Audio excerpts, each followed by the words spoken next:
Welcome to 2010. It's a brand new year and a whole new ball game out there. And I've been thinking a lot lately about the year ahead, and I've come up with 5 things that you absolutely need to know in order to do real estate in the coming year. Hi, I'm Jim Barnett with W.J. Bradley Mortgage. The information that I'm going to share with you in the next few minutes could very possibly make this year your most successful year in real estate yet. There's no doubt the challenges that we face are not going away anytime soon. As a matter of fact, they'll probably increase. The question is, how are we going to handle them? Not too long ago, Japanese farmers were faced with a challenge of their own. It seemed that watermelons were too big and too round for the Japanese grocers or Japanese families to be able to store them. Faced with this dilemma, the farmers decided to change the way they grew them. They didn't need any complicated genetic altering techniques, but instead they found if they put the watermelon seed inside a square box, that it grew in a square shape, one that didn't take much room to store. The grocers and families were happy, and the farmers got to charge a premium price for their product. So what they did is they turned a challenge into an opportunity. We in the real estate and mortgage industry find ourselves in a very similar situation. So I'm going to share with you the 5 biggest challenges we are facing this next year, but also share with you how I think we can maximize our opportunity. The first challenge, no doubt, that we face is a new good faith estimate and new HUD-1, which took effect on January 1st. The major differences between the old and the new good faith estimates are: the old one had a 1-page document. The new one is now 3 pages. The old one itemized the costs, and the new one bundles them all together. The old one showed the cost and the credits for items paid by others. The new one shows total cost no matter who is paying for them. The old one would show total cash to close and the total monthly payments needed, but the new one doesn't show the monthly payments including the taxes and insurance, and doesn't show the total cash needed to close.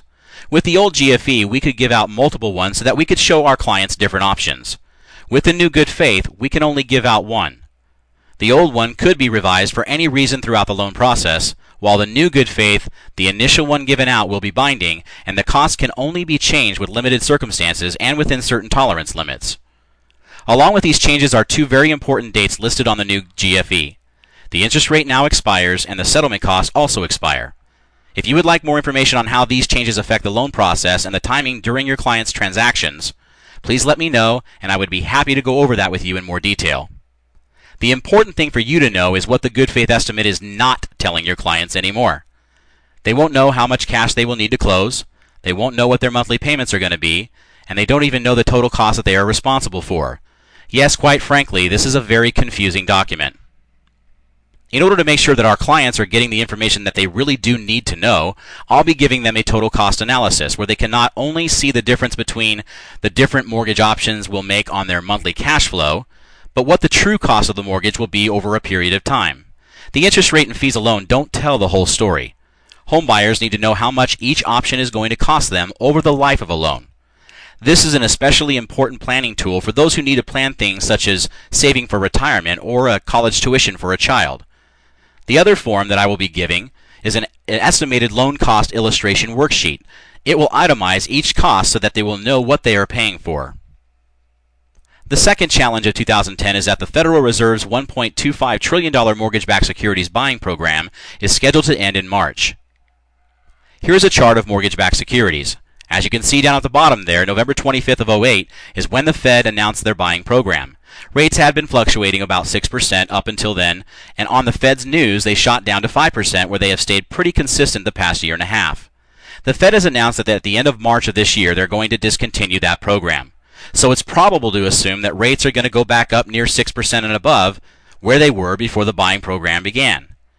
To tackle the challenge of rising interest rates, it is customary in my practice of being a mortgage professional to utilize the seller buy down strategy. The nice thing about this is that as rates go higher, the more effective the strategy becomes. Instead of asking a seller to lower the sales price, we ask that they instead contribute that same amount of money to buying down the interest rate for our client. This is a dramatic effect on lowering the payment and allowing the home buyer to afford more of a home than they otherwise could. Another looming deadline this spring is the end of the home buyer tax credit, which expires on April 30th. To qualify for either the $8,000 first-time home buyer's credit or $6,500 move-up buyer's credit, a purchase agreement must be signed by April 30th, and that transaction has to close by June 30th. Also coming in April, FHA has announced that they will be increasing the upfront mortgage insurance premium that it charges from 1.75% of the loan amount to 2.25%. They have also announced the possibility of reducing the seller credit that they currently allow of 6% down to 3% and increasing the down payment required from 3.5% to 5%. So what can we do? Well, the most important thing is to show our clients just as soon as possible just how much it's going to cost them to keep sitting on that fence. Now more than ever, our clients need to know how much it will cost them to wait to buy. Let me show you a specific example. This scenario shows a first-time home buyer purchase price of $350,000, FHA loan, and a 3.5% down payment.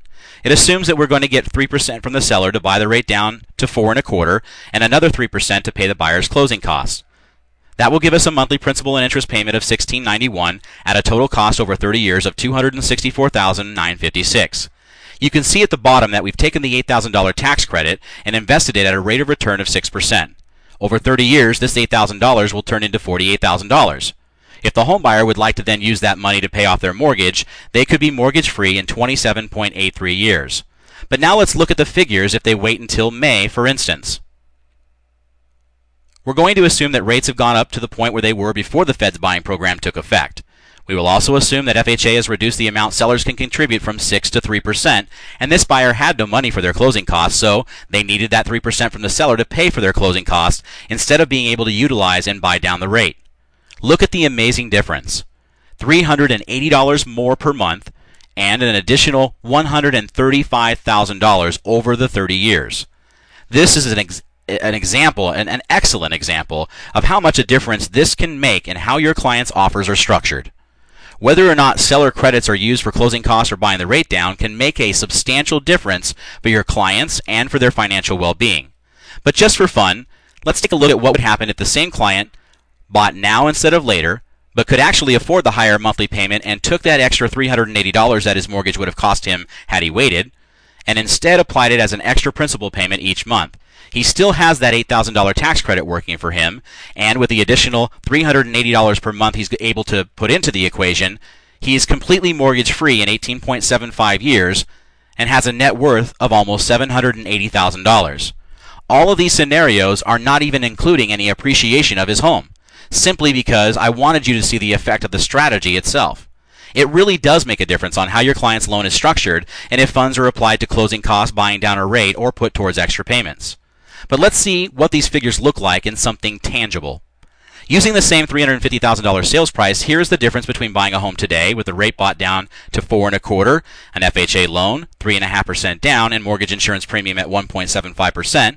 The payment is $1,691 a month. Now here's the same payment of $1,691 per month, but this home buyer decided to wait until the rates went back up to 6%. And since they didn't have money for closing costs, they couldn't use the FHA allowed 3% seller credit for buying the rate down.